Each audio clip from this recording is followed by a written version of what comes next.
I was just a waitress, but I knew the Billionaire's Priceless document was fake. Welcome back with a new real shock story. Before we start, comment and tell me which city you're watching from. At the end, don't forget to subscribe and rate it from 0 to 10. Let's enjoy the story, everyone. I wondered if my small apartment, my haven, was still safe. I thought about what I knew, about what I could do, about the people I had told myself I could trust.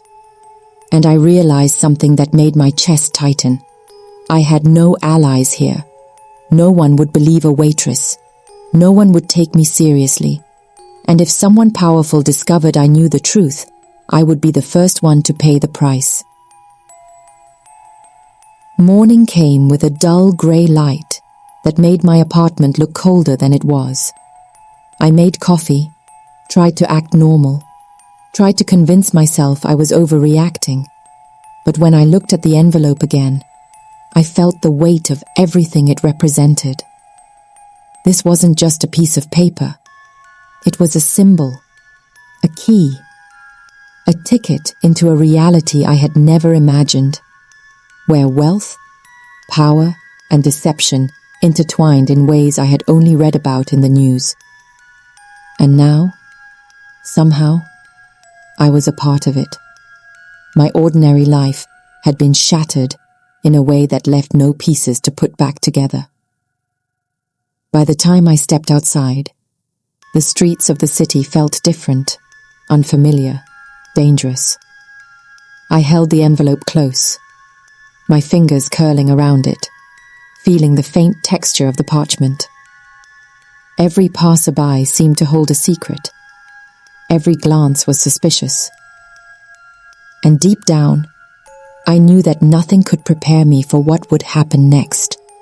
Because when someone like him, someone untouchable, discovers that the one person who should never know is holding the truth, the consequences are inevitable.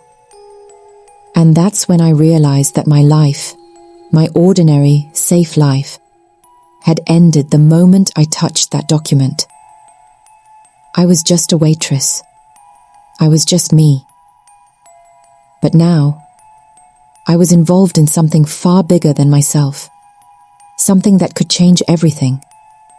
Not just for me, but for the people I didn't even know were watching. And I had to make a choice. Protect myself and pretend I never saw it. Or step forward and face whatever storm was coming. I still remember the chill that ran down my spine, the fear that made my hands shake. I remember thinking, if I take a step, I might be walking straight into danger. But if I don't, if I stay silent, the lie wins and the truth dies. And just like that, the world I thought I knew, the simple world where I made coffee and served meals, was gone forever. I had entered a story I never wanted to be part of, a story that could consume me whole. And I had no idea if I would survive it, or if I would ever come out on the other side. I woke up that morning with a knot in my stomach, the memory of the Billionaire's document still burning in my mind. The sunlight barely touched the edges of my tiny apartment, and the hum of the city outside felt sharper somehow, as if it knew what I had seen.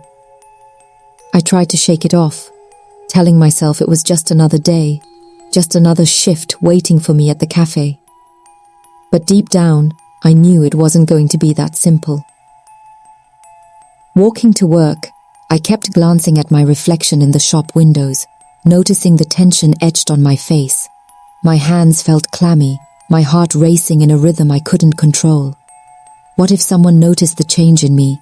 What if he knew that I knew? The thought was terrifying, but I couldn't let it paralyze me. I had to survive, to think, to plan. I couldn't let my fear silence me. The cafe was already bustling when I arrived. I greeted my co-workers with a smile, though it felt forced, like I was wearing someone else's face. The regulars chatted and laughed, oblivious to the storm swirling inside me. I tried to focus on the routine, taking orders, refilling cups, sweeping the floors. The familiarity should have been comforting, but every sound, the clink of cups, the squeak of the espresso machine, felt amplified, almost threatening. During my lunch break, I found a quiet corner and pulled out my notebook, started jotting down details about the document, everything I remembered. The paper had been too perfect, the signatures too deliberate, the numbers too neat. I never thought my life could pivot so fast, that one ordinary day could turn into something I would replay in my mind 1,000 times. I had just finished my shift as a waitress, wiping down the last table, stacking chairs, pretending to smile while my body screamed exhaustion. My life was simple, predictable. I liked it that way, because chaos, at least the kind that mattered, had never touched me before. That night, the air smelled faintly of rain, though the sky was still clear, and I remember thinking how quiet everything felt, almost too quiet. Like the world itself was holding its breath, waiting for something to happen that I didn't know I was about to witness. It started with a delivery, not the kind we got for food or small supplies, but a man in a black suit who didn't smile, didn't introduce himself, didn't even wait for me to ask questions. He just handed a small sealed envelope across the counter. Something inside it felt wrong from the start. I don't know why. Maybe it was the way his eyes darted nervously, or how he avoided looking at me directly, but I knew instinctively that this wasn't ordinary. I should have put it down, told him to leave, and gone back to closing duties. But curiosity, that dangerous companion we all harbor, got the better of me. I opened it. Inside was a document, old and fragile, printed on what looked like ancient parchment. Something a billionaire might treasure. Something I was sure would never have made it to someone like me. I studied it, trying to make sense of the writing, the stamps, the seals, the faint signatures. Something didn't add up. I had no expertise, no degree, nothing that should have prepared me for this. But my gut screamed that it was fake. Every detail that should have been perfect was slightly off, every seal misaligned, every signature trembling as if unsure of its own importance. And suddenly, the diner around me felt like a trap, the air thick with tension I couldn't explain. I remember the moment I realized the danger I had stumbled into. I wasn't dealing with a simple lie, a small trick someone played for profit. No, this was massive. Someone powerful was invested in the truth of that document, and I was holding it, unknowingly, in my trembling hands. The thought made my stomach twist. I could hear the hum of the refrigerator, the distant sound of cars passing by, and for the first time, I felt utterly exposed, as if the walls themselves might be watching me. It was one of those moments that slices through time, where everything slows down, but your heart races faster than ever. I didn't know who else was watching. I didn't know how many eyes were on me or what they might do if I revealed what I had discovered. The risk wasn't just money, wasn't just embarrassment for someone wealthy. It was real. It could ruin lives, mine included, in ways I couldn't even imagine. And yet, there was no turning back. Once you see something like that, once you understand the magnitude of a secret, your life is forever altered.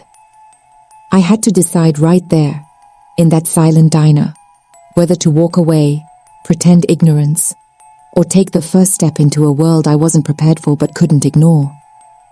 That night, I went home with the envelope hidden under my coat. My apartment was small, cluttered, safe in the way that only familiarity can make a space feel. I sat on the edge of my bed, the city lights casting faint patterns across the floor, and I studied the document again, tracing the lines with my fingers.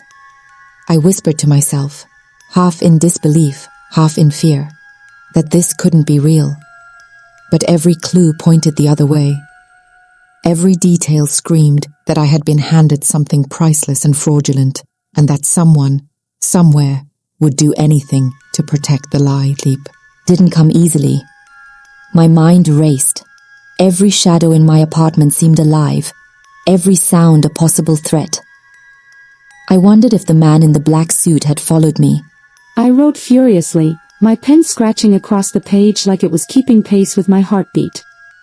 I knew I had stumbled onto something dangerous, something much bigger than me, and yet I couldn't walk away. The truth was calling me, and for the first time, I felt a spark of courage I didn't know I had. As the hours dragged on, I noticed subtle changes in the cafe's atmosphere. The regulars were still there, but there were new faces, people who didn't belong, their eyes scanning, observing. I tried to dismiss it as coincidence, but my instincts screamed otherwise. When I glanced at the security cameras, I thought I saw a shadow lingering near the entrance, though it could have been my imagination. My pulse quickened, and I forced myself to focus on my work, pouring coffee for strangers while my mind raced ahead, trying to anticipate what might happen next. By mid-afternoon, I realized I couldn't keep this to myself any longer. I had to find someone I could trust, someone who wouldn't dismiss me as a crazy waitress seeing conspiracies in the shadows. I thought about calling an old friend from college, someone who had always believed in my instincts, but even that felt risky. What if the call was traced? What if he found out? The thought of being exposed made my hands tremble. I decided to take a different approach. I would gather evidence first, little by little, without drawing attention. Over the next few days, I watched carefully, noting patterns, memorizing faces, and taking mental snapshots of the office where the document had been stored. Every interaction with the billionaire's staff, every brief glance at his assistants, every security guard's patrol route became a piece of the puzzle. It was exhausting, but I couldn't stop. I had to be ready for anything. One evening, as I was leaving work, a black SUV idled across the street. My stomach sank. I didn't recognize the driver, but the car's presence felt deliberate, intimidating. I ducked into the shadows, my heart hammering. I waited, pretending to check my phone, hoping they wouldn't notice me. Minutes felt like hours, and when the SUV finally drove away, a shiver ran down my spine. I knew it was a warning, a silent message that someone knew I was poking my nose where it didn't belong. That night, I barely slept. My apartment felt smaller, the walls closing in as the weight of what I had discovered pressed down on me. I kept replaying the moment I saw the document, analyzing every detail, every irregularity. Why would someone go to such lengths to fake it? And why had they trusted it in a room I could access? I realized the answer was frighteningly simple: power. They wanted control, and I had stumbled into their carefully constructed world. The next morning, I walked into the cafe with a new resolve. Fear still lingered, but it was accompanied by determination. I would gather proof, I would stay alive, and I would make sure the truth came out. The thought of exposing the lie gave me a strange mix of excitement and dread. Every smile I gave my customers, every polite nod to coworkers, every mundane task I performed became a cover for the silent investigation unfolding in my mind. By the end of the week, I had pieced together enough small details to form a coherent picture. The document wasn't just a fake, it was part of a bigger scheme, a web of deceit that stretched farther than I could see. And the closer I got to understanding it, the more dangerous it became. Every day, the billionaire's shadow loomed larger, his influence more suffocating. But I couldn't turn back. I was in too deep. I remember one moment vividly, standing outside the cafe, clutching my notebook to my chest, feeling the evening breeze against my face. I realized that no one would protect me if things went wrong. It was all on me. The thought was terrifying, but it also ignited a fire I hadn't felt before. I wasn't just a waitress anymore. I was someone who knew a truth that could shake the world, and I had to act wisely, cautiously, relentlessly. That night, I finally allowed myself to imagine the possibilities. What could happen if the truth came out, how lives could be changed, how justice could be served. But with each hopeful thought came the sobering reality: there were people who would do anything to keep it hidden. And I was just one girl standing in the middle of a storm far bigger than me. But for the first time, I felt alive, acutely aware of every sound, every shadow, every heartbeat, the chapter of my ordinary life had ended, replaced by a reality I couldn't ignore. I wasn't just serving coffee anymore, I was navigating a dangerous game of deceit, with stakes I had never imagined. And somewhere deep inside, a small, stubborn part of me whispered, I will see this through, no matter the cost. The rest of the world might be blind, but I couldn't afford to be. I had seen the truth, and there was no going back. The days that followed were a blur of tension and calculation. Every time I stepped into the cafe, I felt like a character in a thriller. Each smile I gave customers a mask hiding the storm inside me. I kept replaying every detail of the document over and over, trying to remember the subtle inconsistencies that had screamed fake the moment I saw them. The numbers didn't add up, the signatures were slightly off, and yet no one in that lavish office seemed to notice, or maybe they were pretending not to. Either way, I had to be careful that I started observing everyone more closely. The billionaire's assistants, his personal staff, even the delivery people, I noted their routines, their quirks, and the way they moved in unison like cogs in a machine. I memorized faces, voices, and patterns, as if creating a map in my mind. Every action they took felt purposeful, calculated, and it terrified me. The more I observed, the more I realized the depth of the deception I had stumbled into. This wasn't a simple fake document, it was a carefully orchestrated illusion meant to control perceptions, to hide truths that were dangerous for anyone to uncover. Late one night, I sat at my small kitchen table, the glow of a single lamp illuminating my notebook. I scribbled down everything I could remember about that day in the billionaire's office, the texture of the paper, the faint scent of ink, the subtle smudge near the corner that betrayed its authenticity. My hands shook as I wrote, partly from fear, partly from adrenaline. I was just a waitress, and yet I was holding the key to exposing a secret that could shatter someone's entire empire. That I began to notice subtle signals that someone had caught on to my curiosity. A lingering glance from a security guard, a sudden interruption in the routine I had been studying for days, the feeling of being watched even when I was alone. I couldn't tell if I was being paranoid or if the danger was real, but I had learned to trust my instincts. They had served me well so far, keeping me one step ahead in a game I hadn't asked to play but couldn't walk away from either. Each day became a careful balancing act. I served coffee with practiced smiles while mentally piecing together the puzzle of the billionaire's operations. Every break, every idle moment, was spent connecting the dots, drawing conclusions that no one else seemed willing to see. I felt the weight of responsibility pressing down on me, heavy and suffocating, yet I couldn't let it crush me. There was too much at stake, and the fear of being discovered added an urgent edge to everything I did. One afternoon, a courier arrived with a sealed envelope addressed to the billionaire himself.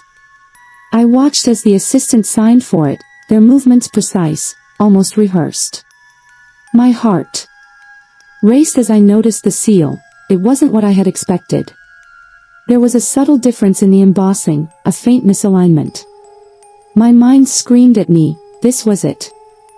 Another clue, another crack in the carefully constructed facade. I knew that if I could document it, I might have enough to prove what I suspected all along. But the risk was immense. That I began taking small, careful notes, hiding them between the pages of my notebook like precious gems. Every observation was a lifeline, every detail a weapon I could use if the time ever came. But the deeper I delved, the more I realized I wasn't the only one watching. Shadows seemed to move just out of the corner of my eye, and I felt the weight of invisible eyes following me wherever I went. Each step outside my apartment, each walk to the cafe, became a calculated risk, a high-wire act without a net. The tension reached a breaking point one evening when I saw him, one of the billionaire's personal assistants, lingering outside the cafe long after the dinner crowd had left.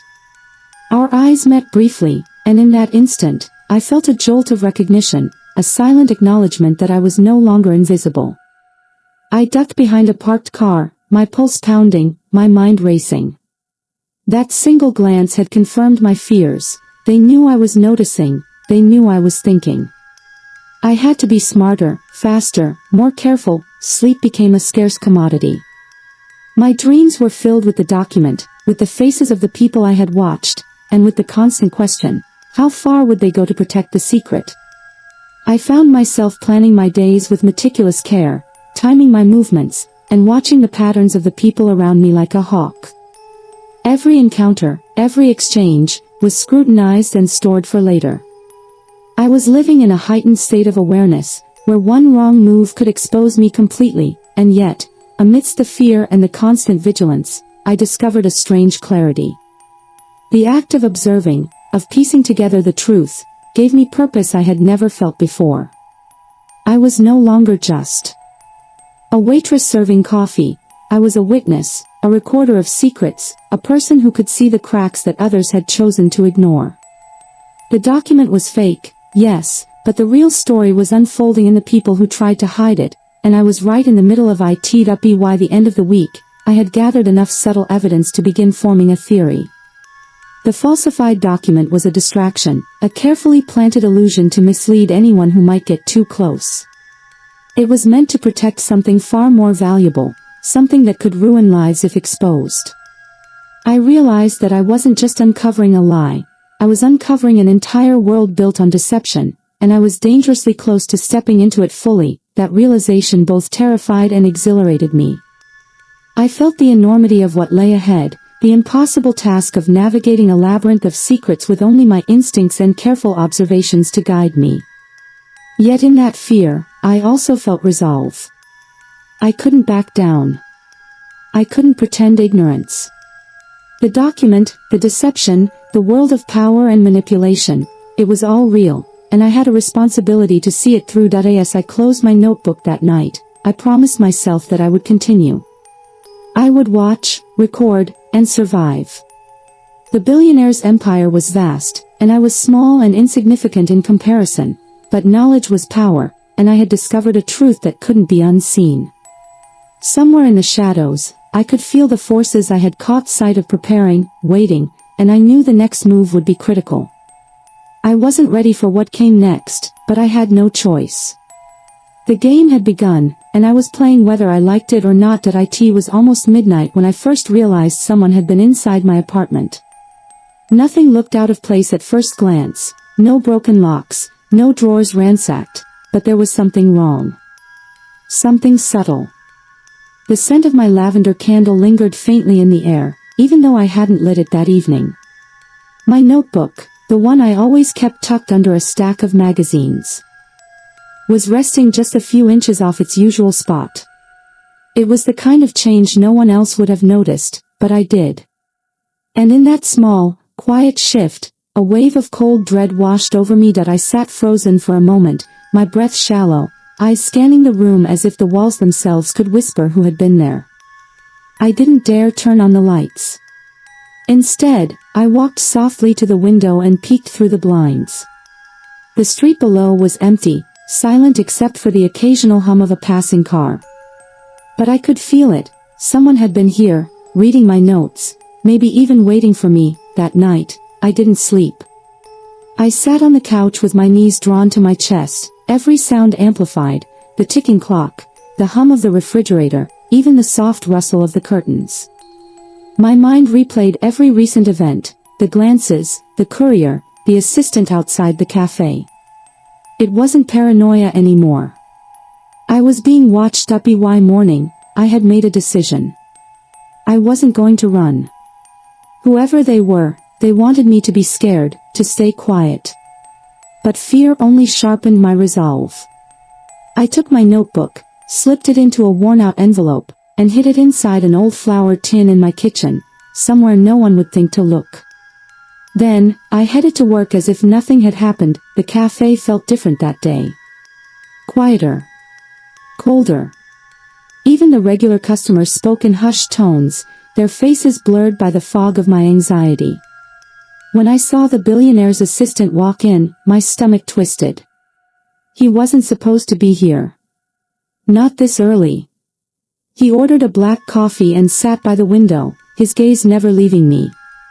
I forced a smile and handed him his cup, pretending not to notice the tension in the air, but as I turned to walk away, he said something that made my blood run cold. "Careful what you write, Miss Rose." I froze. He didn't look at me again, just stirred his coffee slowly, the spoon inking against the cup in a rhythm that made my pulse race. I wanted to ask what he meant, but I knew better. He was warning me, maybe even threatening me, without ever raising his voice. I walked back behind the counter, my hands trembling so hard I nearly dropped the next order. After he left, I rushed to the back room and tried to steady my breathing. The fluorescent light flickered above me, casting my reflection across a steel refrigerator door. My own face looked like that of a stranger, tired, pale, eyes wide with fear and determination. That's when I realized this wasn't just about exposing a fake document anymore. It was about survival. Over the next few days, I started noticing cars parked near my building, same models, same tinted windows, always different plates. My phone would ring once and go silent when I picked up. Emails I never sent appeared in my drafts folder.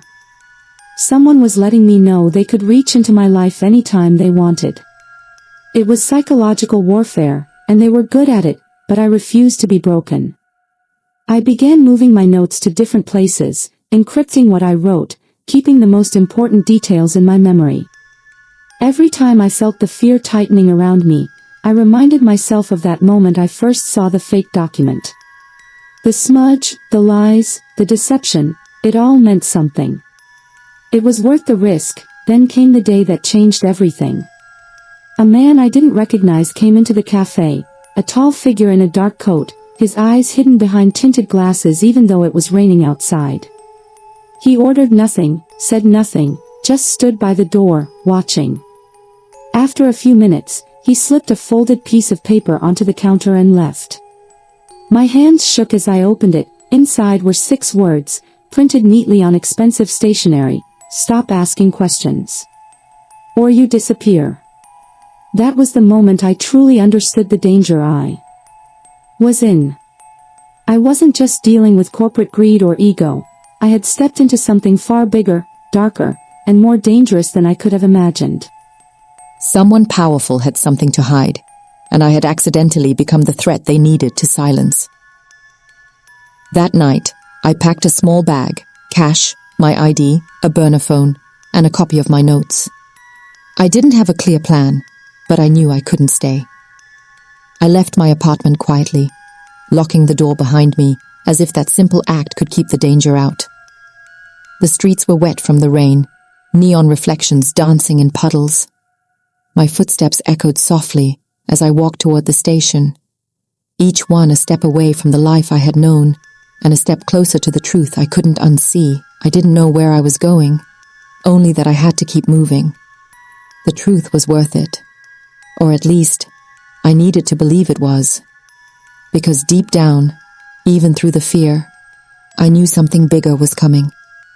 Something that would either destroy me or finally set everything right. I didn't stop walking that night.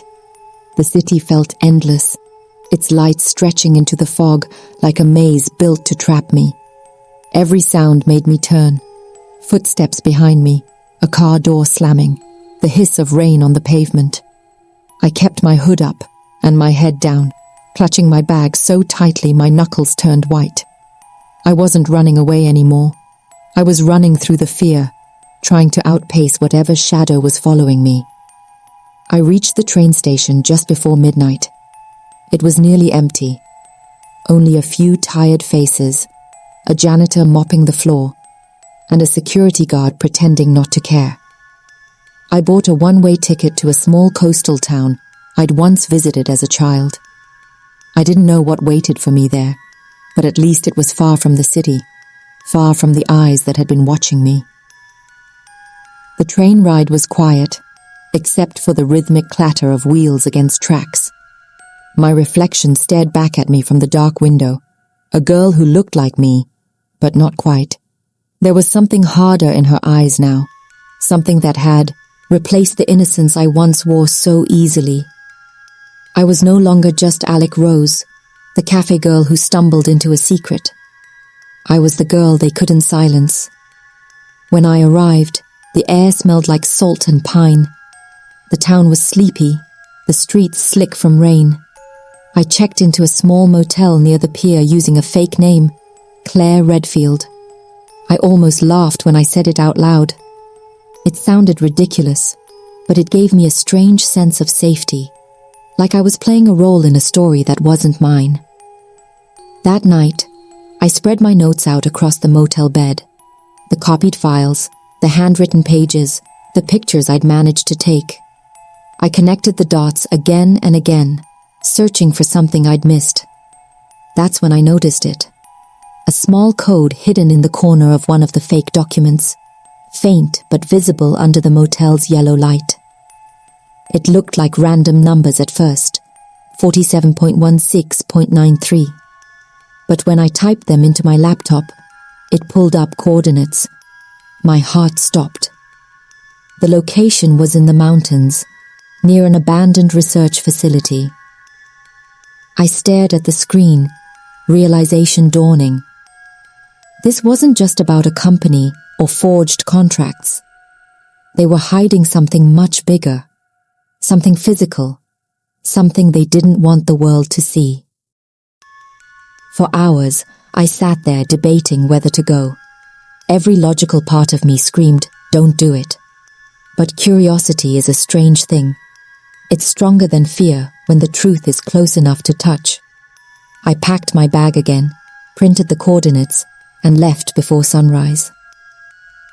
The road wound higher into the hills, fog curling around the trees like breath on glass. My heart pounded with every turn. I half expected a car to appear behind me, or a voice to whisper my name from the woods. But there was only silence, the kind that's too heavy to be natural. When I reached the old facility, it looked like something from a forgotten world. Rusted gates, shattered endows, the air thick with decay and secrets. I pushed the door open, its creak echoing like a scream in the stillness. Inside, the walls were lined with filing cabinets, some overturned, papers scattered across the floor. And then I saw it, a symbol painted on the wall, the same logo from the Billionaire's company. My hands went cold. I pulled out my flashlight and started searching. Every step felt like stepping deeper into someone else's nightmare. Then, in one of the back rooms, I found a door sealed with a heavy lock. Beside it was a keypad, dusty but still functional. My mind flashed back to the code, 47.6.93. I typed it in. The lock clicked open. Inside was a small laboratory, still half intact. The air smelled faintly of chemicals. On a metal table, I found what looked like test reports, labeled with dates that went back years. My eyes scanned the lines, and the truth hit me so hard, I nearly fell. They had been experimenting on people, ordinary people, testing a new formula designed to manipulate behavior, something they called Project Lucid. The Billionaire's company wasn't just corrupt. They were controlling people, contracts, deals, even personal relationships, all influenced by subtle chemical triggers. And the fake document I'd found? It was a cover-up, designed to hide the funding behind it. My stomach turned as I realized how deep it went. I heard a noise behind me, a faint shuffle. My heart stopped. I turned slowly, flashlight trembling in my hand. A figure stood in the doorway. It was the assistant. His face was calm, almost sad, as he raised a gun and aimed it at me. "I warned you, Alec," he said softly.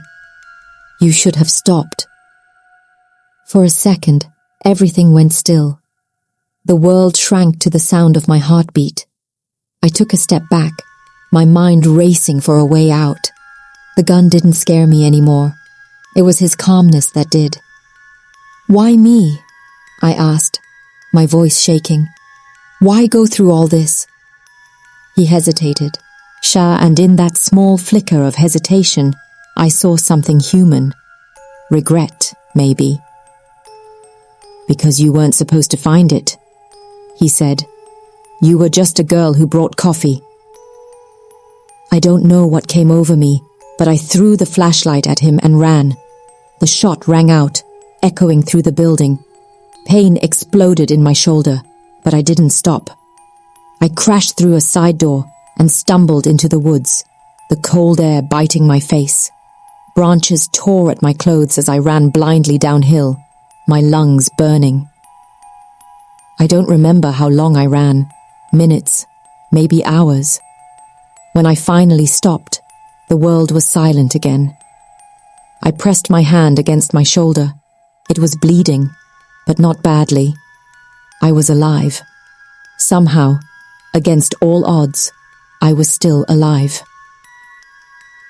As the first light of dawn broke through the trees, I pulled out my phone and uploaded every file, every photo, every note to a secure drive. I sent the link to every journalist, whistleblower, and media contact I could find. My vision blurred with tears as I hit send. They could come for me again. They probably would. But the truth was out now, and even if I disappeared, the story wouldn't. I looked down at my trembling hands, the morning light glinting off the blood on my sleeve. For the first time in weeks, I felt something I hadn't felt since this began. Peace. Because now, no matter what happened next, they couldn't bury the truth again. And that's when I realized something. Maybe this story was never about fear or survival.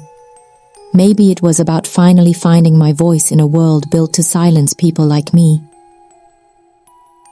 My name is Alec Rose, and I wasn't supposed to find the truth, but I did. And now, they'll never forget me.